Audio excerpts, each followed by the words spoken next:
Yum, yum! Hey everyone, this is Ed Ferrari from Pixel Fondue, and I thought I would just share with you a quick technique for making threading. It's not a complete technique, but I thought it would be worth showing just because it shows off some of the new Mesh Fusion embossing features.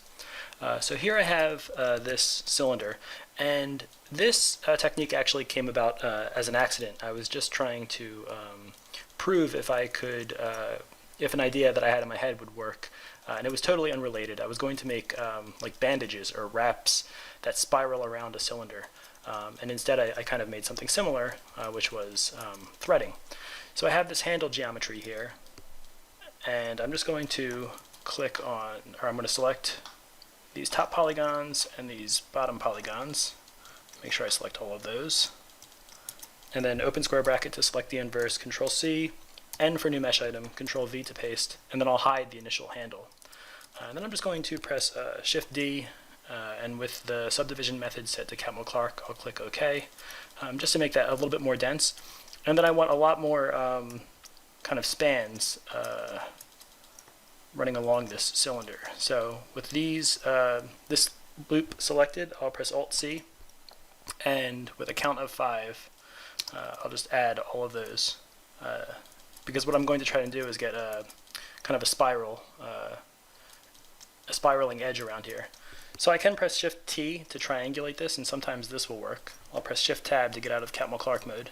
And if I double click this, it looks like it worked. Sometimes this doesn't give you a good spiral.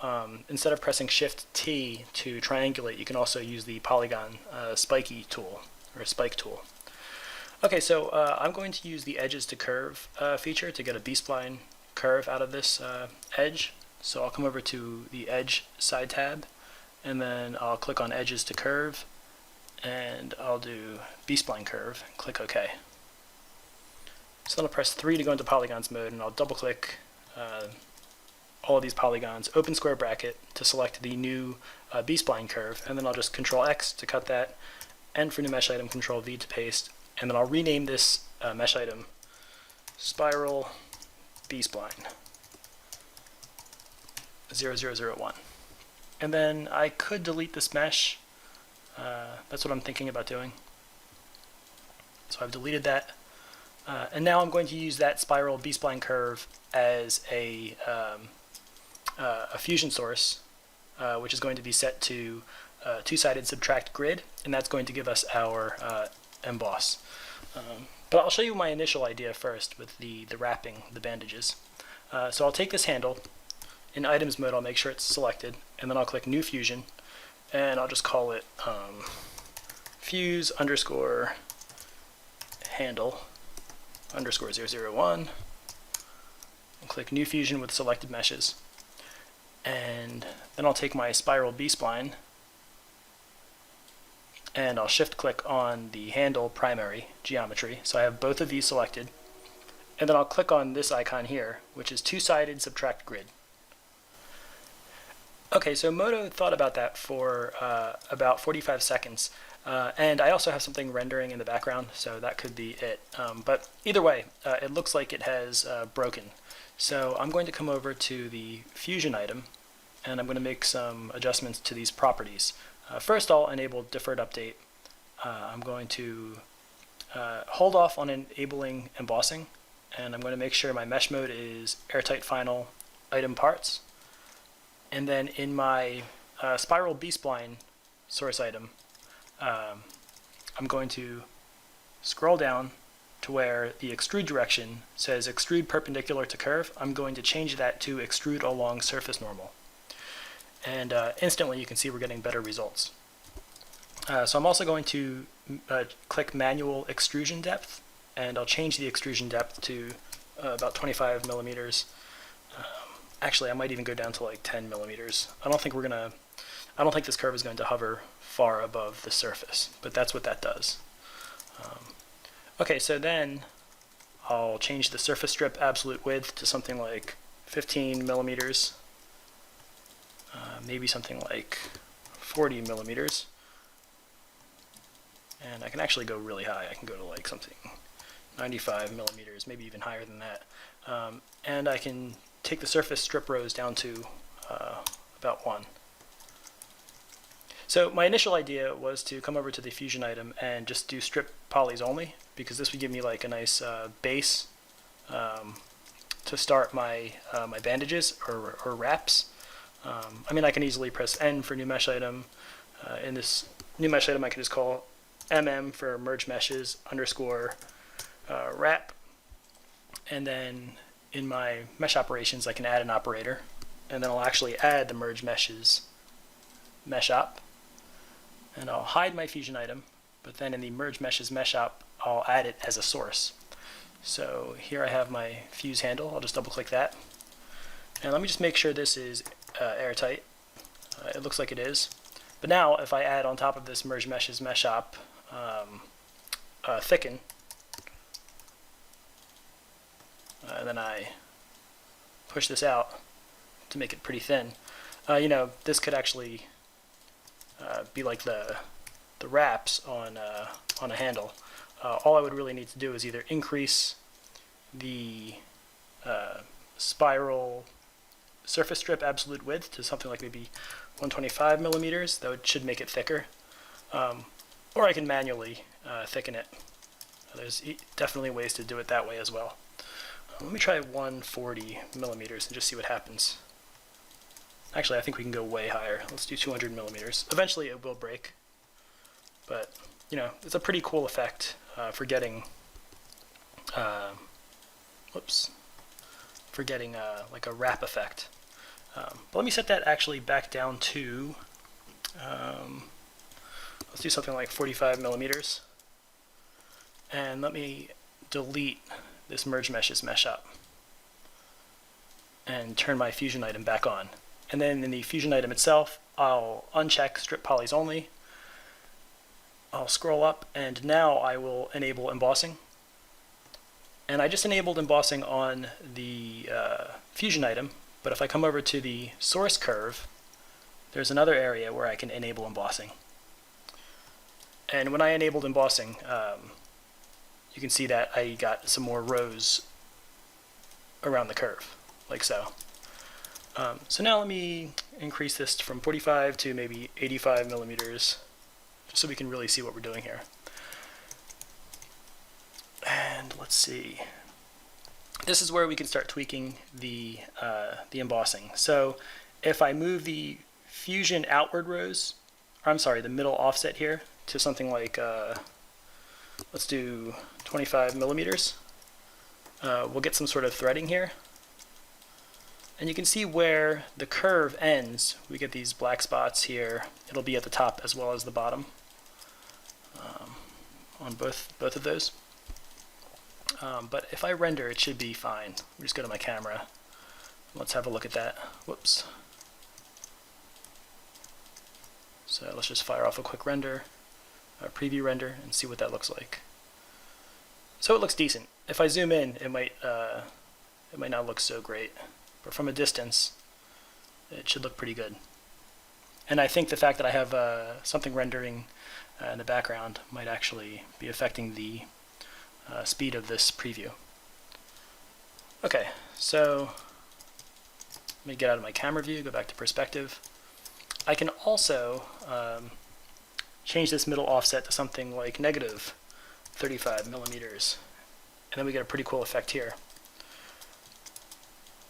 Now, if this, if these black polygons really, if it really bothers you, there's another way we can get this inner or outer threading effect, which I'll show in just a second. But this is actually a really good example scene to show off some of the embossing presets. So right now it's set to custom. We can change any of these properties down here. But if I change it to two-sided soft, you can see that really softens the inner threading there. And if I change this from negative 35 millimeters to, let's say, 50 millimeters positive, you can see we really have like a soft type of threading here. And if I change it to two-sided sharp, you can see that's the effect that we get, which is pretty nice. And you don't have to use these presets. You can always adjust the inward position, outward position, and you'll get some pretty cool effects. Here's one-sided, and if I use one-sided with, if I flip the curve, it should give us a pretty interesting effect. So I just selected the curve and pressed F to flip, and it's almost like a spiral staircase sort of effect, minus the stairs. Maybe this is more like a spiral slide effect. So I'm just going to reset this. Here's a quick tip. This is pretty interesting. I can set this back to custom. Anytime you want to reset a property in Modo, just click on the name of the channel, right click, and just say restore setup or rest value, and click OK, and that will restore it to what it was. Okay, so I'm actually going to temporarily remove this spiral curve from the Fusion so that I can show you the alternate method to getting kind of like a trough. So instead of using a single curve, we're going to use a closed curve. So right now this is an open curve. You can see it's not closed, there's two ends. So first let me remove this by clicking the little minus, the red minus, in the Fusion side tab. So then if I have this spiral selected, I'm just going to make sure I'm in polygons mode, press W for the move tool, and then holding Control and Shift, I'm just going to click on the green arrow and drag up. And now if I hide the Fusion item and make the handle visible, actually it doesn't need to be visible, you can just see that the spiral B-spline is duplicated. So there's two polygons here. If I select both of them, you can see we have two polygons. I'm going to temporarily select this handle just so I have a nice surface to use my mesh constraint on. I'm going to Control-C these polygons, N for new mesh item, Control-V to paste, and then in the spiral here, the spiral B-spline, I'm going to flip one of these. So F for flip, and then with both of these selected, I'll come over to my curve side tab, select B-spline, and then I'll make sure mesh constraint is enabled. I want geometry constraint to be vector, and then I want the mode to be add, but I think I want to use this B-spline because I think this is the end here. So I'll select my B-spline once again, make sure I'm in add mode, and then I'll select this one, click. I'm just going to make 3 points for a nice sharp corner. Then I'll click here, here, and then I'm going to add one here. And then I'm going to hold Control-1 to bring up my pie menu, and I'll click Toggle Verts. And I'm going to take these two verts, and I'm going to come over to the Vertex side tab and click Join. That should join this vert here, which I selected first, to this vert, which I selected second. So I'll click Join, click OK, and now the two verts are joined. So if I lasso select here, you can see we have one vertex. But this and this are still two separate polygons. So if I shift select them both, you can see we have two polygons selected. I'm just going to come over to the polygon side tab and click merge. So that's how you combine B-spline curves, or any curve type actually, in Modo. So again, I'm just going to clean up these corners. So I'll select this curve, I'll come over to the curve side tab, click on B-spline, go into add mode, and now I'm just going to make this corner a little bit cleaner. It was fine before, but I'm just making it a little bit better. And I keep accidentally creating unnecessary points. So there we go. Now all the way at the bottom here, this is still closed off. So I'm just going to temporarily or very quickly create the corner down here as well. So there we go. And then if I right click on this point, it'll close it.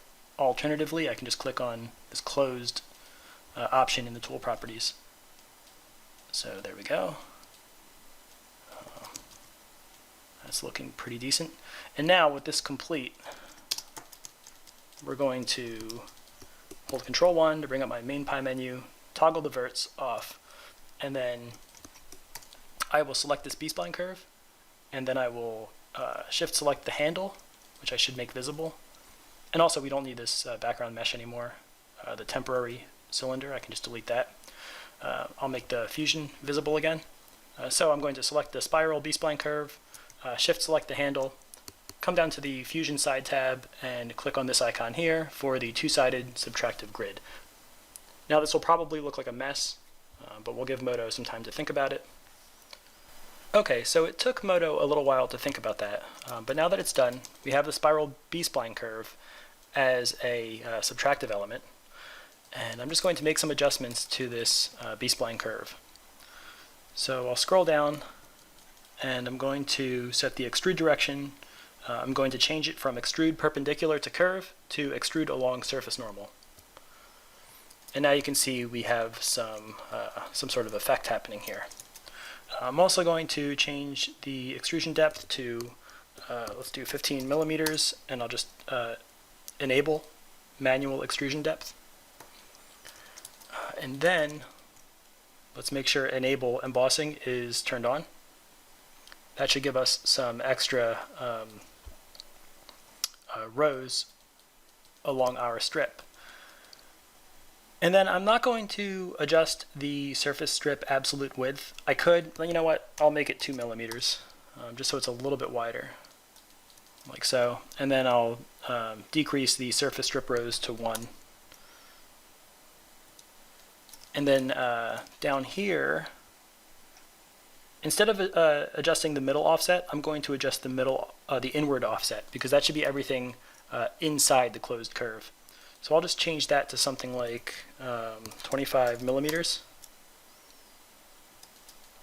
And you can see that's giving us a nice clean sort of threading effect. And we're not getting those black polygons at the corner here because we're using the closed method. So that's a pretty cool threading effect. If we want this threading to be a little bit wider, we no longer have the ability to use the surface strip absolute width. That won't do anything with this. We have to actually manually move the curve, which seems like something that would be, not fun to do, but Modo has really good selection tools, so I can just press Control-1 to bring up my main pie menu, click Toggle Verts, so I can see the verts, and then all I have to do is select this vert and maybe this vert, and then I can go all the way down to the bottom and find the end. And maybe I can just hold Shift and right click on there, and maybe I'll select this one too, and that selects everything I need. Maybe I'll select this one as well. Whoops, Control Z, Shift click that one. And now if I press W for the move tool, I can just click and drag, and when I release, this threading should become thicker, like so. And we can actually get really thick if we wanted to. Or we should be able to, like so. So that's a pretty cool effect. Again, I can change this to negative, so if I make the inward offset negative 35 millimeters, now it's going inward, so we get that sort of effect, which is pretty cool. Again, if I select this vert and this vert, and I can actually add this to a selection set so it's easier to select, but I can press Shift and right click here, W for move, and then just move this up. And there we go. I should also be able to select this handle or I should say this mesh item named handle, and select both of these, Shift select this ring, press Shift W, which brings up the vertex map weight tool, and then just click and drag, and I'll put this up to about 50. There we go. So now in the fusion item, I can scroll down and I can change my weight loop type to single loops, and then just add edge weighting. And that makes this top cap kind of more crisp. Now I just pressed Control F to bring up my Fusion pie menu, and I clicked Create Update Strip Items. What's nice about this is now I have some strip items here, So it's actually turned this, this strip into an editable strip item. So now if I wanted to, I can change the strip width to something like 5 millimeters. And maybe I can make that larger. Let's try 8 millimeters. And it's starting to kind of pinch in on itself. Let's try to use the toggle borders trick. So if I click on toggle borders in the Fusion Strips popover, which if you don't see, you have to have a strip selected. So if I don't see this, all I have to do is let's select this strip. So I'll click on it. That brings up the Fusion Strips popover. And then I'll click on toggle borders, and it looks like the green is kind of looping in on itself, but I've experienced this before. I think it might actually be the purple, but I can use these buttons here, or I can just adjust the smoothing settings here. So let me change this to 10, the smoothing G, and it seems to be reversed in this case. So let me put that back down to 1, and I'll change the smoothing P, which is purple. I'll just put that to 10, and that seems to have done it. So that might have also happened, and it might have also been reversed because I might need more rows on the inward side. So these 3 buttons here, the Fusion middle rows, Fusion inward rows, and Fusion outward rows, set to 1, we're getting very low density. But if I crank up the middle rows, you should see more. Actually, it seems like more rows appeared here. Let me increase the inward rows, and let's increase the outward rows. So I don't know if that did anything for us, but it's definitely a pretty clean look now. So again, let me hide my strips, click on my Fusion item, Control 1, toggle the wireframe, and we have a pretty clean effect for threading. So this is just another kind of tool you can keep in your toolbox for if you need to do threading. I hope this has been helpful. Stay tuned to Pixel Fondue for more videos. Yum, yum!